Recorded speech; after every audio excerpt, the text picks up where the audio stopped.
watu wanapigwa. Nabidi na mimi ni posti kama kioo cha jamii.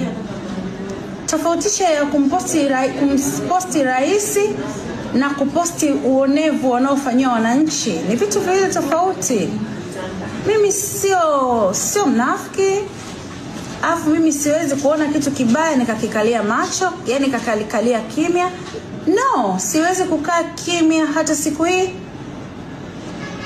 Kwa hiyo tofautisha, utofauti wa kuposti na utofauti wa kukaa kimya kitendo kibaya kinachofanyika kwa wananchi.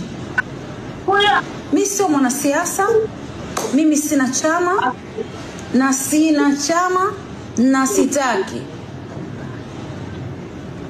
Understand?